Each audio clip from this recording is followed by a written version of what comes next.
क्या आपने कभी सोचा है कि हम जिस युग में जी रहे हैं वह कितना अद्भुत और रहस्यमय है? आज हम उस युग की बात करने जा रहे हैं जिसे हिंदू धर्म ग्रंथों में सबसे कठिन, सबसे चुनौतीपूर्ण और सबसे रहस्यमय माना गया है, कलयुग। जी हाँ, यह वही युग है जिसमें अधर्म का बोलबाला है, सत्य और नैतिकता का पतन हो रहा है और चारों ओर केवल पाप और अराजकता फैल रही है।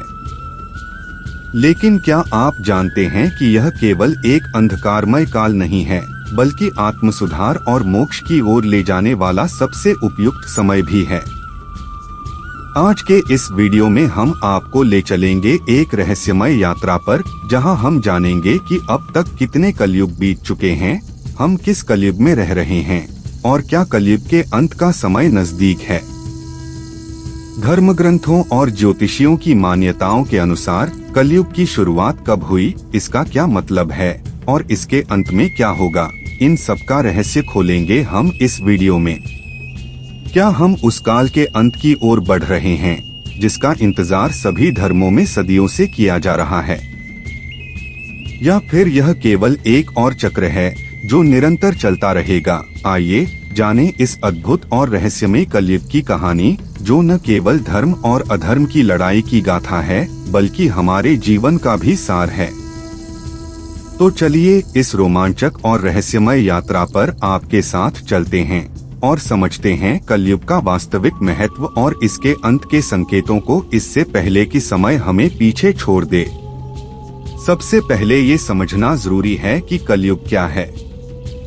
हिंदू धर्म के अनुसार समय को 4 युगों में विभाजित किया गया है: सत्ययुग, त्रेतायुग, द्वापर युग और कलयुग। इनमें से कलयुग को सबसे अंतिम युग माना जाता है। यह वह युग है जब अधर्म, पाप और नकारात्मकता अपने चरम पर होती है और धर्म का प्रभाव कम हो जाता है। पुराणों में कलयुग की अवधि 4,32,000 वर्ष बताई गई है। कलयुग की शुरुआत तब मानी जाती है जब भगवान श्री कृष्ण ने पृथ्वी से अपना अवतार समेटा, यानी लगभग 5,000 वर्ष पहले। अब सवाल आता है कि कितने कलयुग बीत चुके हैं और हम किस कलयुग में रह रहे हैं। हिंदू धर्म के शास्त्रों और पुराणों में समय को चक्रीय माना गया है, जो हमेशा एक चक्र के रूप में चलता रहता है। इस चक्र को कालचक्र कहा जाता है, जिसमें 4 युग, सत्ययुग, त्रेतायुग, द्वापर युग और कलयुग शामिल होते हैं। इन्हें मिलाकर एक महायुग बनता है। एक महायुग में 4 युग इस प्रकार होते हैं: 1 सत्ययुग 17,28,000 वर्ष, 2 त्रेतायुग 12,96,000 वर्ष, 3 द्वापर युग 8,64,000 वर्ष, 4 कलयुग 4,32,000 वर्ष।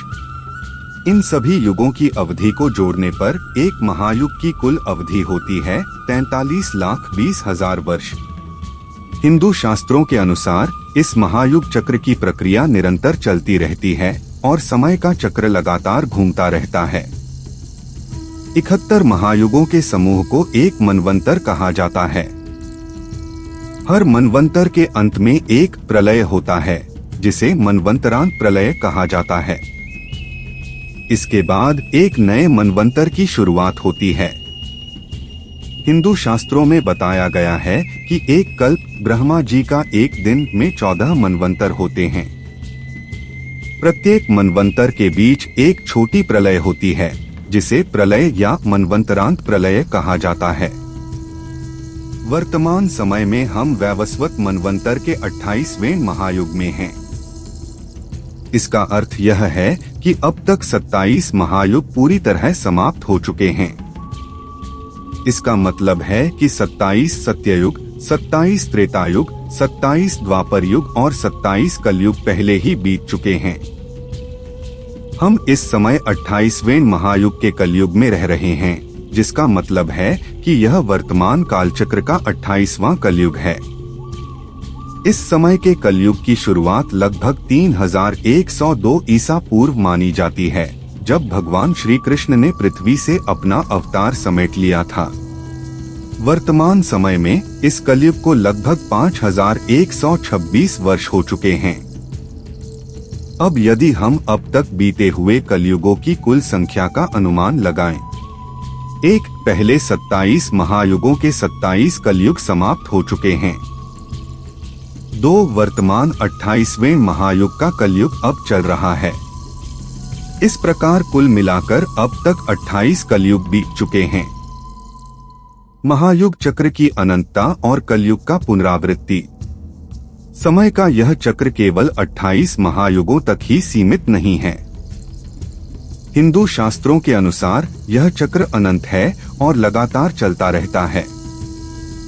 हर महायुग के बाद एक नया सत्ययुग शुरू होता है, फिर त्रेतायुग, द्वापर युग और अंत में कलयुग। इस तरह यह प्रक्रिया कभी रुकती नहीं है। यह भी माना जाता है कि एक कल्प ब्रह्मा का एक दिन में 1000 महायुग होते हैं, जिसका अर्थ है कि एक कल्प में 1000 कलयुग भी आते हैं। वर्तमान समय में हम ब्रह्मा जी के 51वें वर्ष के पहले दिन के 7वें मनवंतर के 28वें महायुग के कलयुग में हैं। हम जिस कलयुग में रह रहे हैं उसकी शुरुआत का समय शास्त्रों में महत्वपूर्ण स्थान रखता है। हिंदू ज्योतिष और धर्म ग्रंथों के अनुसार वर्तमान कलयुग की शुरुआत 3102 ईसा पूर्व हुई थी, जब भगवान श्री कृष्ण ने अपना अवतार समेटा था। यह वह समय था जब धर्म और सद्गुणों का प्रभाव घटने लगा और अधर्म एवं पाप का प्रभाव बढ़ने लगा। हिंदू धर्म ग्रंथों के अनुसार कलयुग की कुल अवधि 4,32,000 वर्ष है। अब तक कलयुग को लगभग 5,126 वर्ष बीत चुके हैं, जिसका मतलब है कि इसकी समाप्ति के लिए अभी भी लगभग 4,26,874 वर्ष शेष हैं। कलयुग को शास्त्रों में 4 अवस्थाओं में विभाजित किया गया है।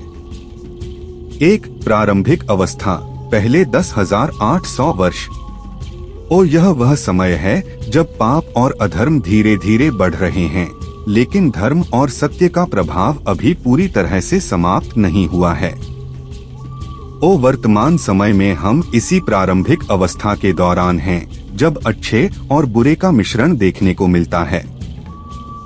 धर्म का कुछ अंश अभी भी समाज में विद्यमान है, लेकिन इसके पतन के लक्षण स्पष्ट रूप से दिखाई देने लगे हैं। यह कहा जा सकता है कि हम कलयुग के सांध्य काल या शुरुआती काल में हैं। मनुष्यों की औसत आयु इस अवस्था में लगभग 100 वर्ष मानी जाती है। 2. मध्य अवस्था, 10,801 से 2,16,000 वर्ष तक। इस अवस्था में पाप और अधर्म अपने चरम पर पहुंचने लगेंगे। मनुष्यों की नैतिकता और धार्मिकता का स्तर कम हो जाएगा और अराजकता एवं अधर्म का बढ़ता प्रभाव समाज में विकराल रूप धारण करेगा। सत्य और धर्म के पालन करने वालों की संख्या बहुत ही कम रह जाएगी। इस अवस्था में मनुष्यों की औसत आयु घटकर लगभग 50 वर्ष रह जाती है।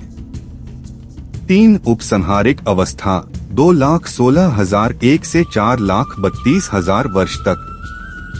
इस समय पाप और अपराधों की सीमा पार हो जाएगी और धर्म का लगभग लोप हो जाएगा।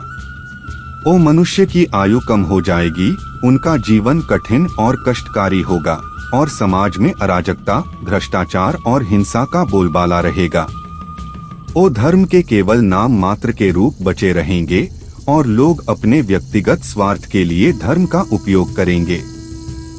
इस अवस्था में मनुष्यों की औसत आयु और भी घटकर लगभग 25 वर्ष हो जाती है। 4. संहारिक अवस्था, कलयुग का अंतिम चरण। इस अवस्था में मानवता पूरी तरह से पाप के अधीन हो जाएगी और अधर्म अपने चरम पर पहुंच जाएगा। समाज में धार्मिकता और सद्गुणों का पूर्णतः अभाव होगा। कलयुग के अंत में यह कहा गया है कि धरती पर केवल अधर्म, पाप और दुर्व्यवहार रह जाएगा। मनुष्यों की औसत आयु इस समय घटकर केवल 10 से 12 वर्ष तक रह जाती है। जीवन अत्यधिक कठिन और कष्टकारी हो जाता है और समाज में धार्मिकता या नैतिकता का कोई स्थान नहीं रहता। वर्तमान कलयुग की कुछ विशेषताएं हैं जो इसे अन्य युगों से अलग बनाती हैं। धर्म का पतन 4 युगों में कलयुग वह युग है जिसमें धर्म के 4 चरणों में से केवल एक चरण पद ही बचा है। सत्य, तप और दया जैसे गुणों का लोप हो रहा है, जबकि अधर्म बढ़ रहा है। मानव जीवन में गिरावट, पहले के युगों की तुलना में मनुष्यों की आयु, शक्ति और गुण कम हो गए हैं। शारीरिक क्षमता के साथ साथ मानसिक और आध्यात्मिक स्तर पर भी गिरावट आई है। अर्थ और काम का बढ़ता प्रभाव, इस युग में धन और भौतिक सुख सुविधाओं की लालसा अत्यधिक बढ़ी है, जिसके कारण लोग धर्म और नैतिकता से समझौता कर रहे हैं। पाप और अपराध की वृद्धि, समाज में पाप, अधर्म और अपराधों का स्तर लगातार बढ़ता जा रहा है। लोगों की प्रवृत्ति स्वार्थी और हिंसक हो गई है। हिंदू धर्म ग्रंथों में कलयुग के अंत के कुछ संकेत भी बताए गए हैं। धर्म का संपूर्ण लोप, लोग अपने स्वार्थ और धनलिप्सा के कारण धर्म का त्याग कर देंगे। धार्मिक ग्रंथों का केवल दिखावे के लिए पालन किया जाएगा और लोग धार्मिक अनुष्ठानों का सही अर्थ नहीं समझ पाएंगे। संस्कृति और परंपराओं का पतन, कलयुग के अंत में समाज की परंपराएं और संस्कृति लगभग समाप्त हो जाएंगी। लोग अपने पूर्वजों की शिक्षाओं और संस्कारों को भूल जाएंगे। कल की अवतार का प्राकट्य, जब अधर्म अपने चरम पर होगा, तब भगवान विष्णु का 10वां अवतार, कल की अवतार, पृथ्वी पर प्रकट होंगे। वह पापियों और अधर्मियों का नाश करेंगे और धरती को पुनः धर्म के मार्ग पर ले आएंगे। प्रलय और नए युग की शुरुआत, कलयुग के अंत में एक महान प्रलय होगी, जिसके बाद एक नए सत्ययुग की शुरुआत होगी और समय का चक्र फिर से घूमेगा। हम इस समय कलयुग के प्रारंभिक चरण में हैं और हमें यह समझने की जरूरत है कि हमें धर्म और सद्गुणों का पालन करने का प्रयास करना चाहिए। इस युग में पाप का प्रभाव अधिक है, लेकिन यह भी कहा गया है कि अगर कोई सच्चे मन से धर्म का पालन करता है तो उसे ईश्वर का आशीर्वाद मिल सकता है। तो दोस्तों, हम वर्तमान समय के 28वें महायुग के कलयुग में रह रहे हैं, जो अनंत समय के चक्र का एक हिस्सा है। यह युग हमें यह सिखाने के लिए है कि अधर्म के प्रभाव को कैसे सहन करें और अपने धर्म को बनाए रखें। अगर आपको यह वीडियो पसंद आया हो और आप ऐसे ही रोचक विषयों के बारे में जानना चाहते हैं, तो हमारे चैनल डिस्कवर इंडिया इनसाइट्स को सब्सक्राइब करें और वीडियो को लाइक और शेयर करना न भूलें। आपके विचारों का हमें इंतजार रहेगा, तो कमेंट सेक्शन में अपनी राय जरूर बताएं।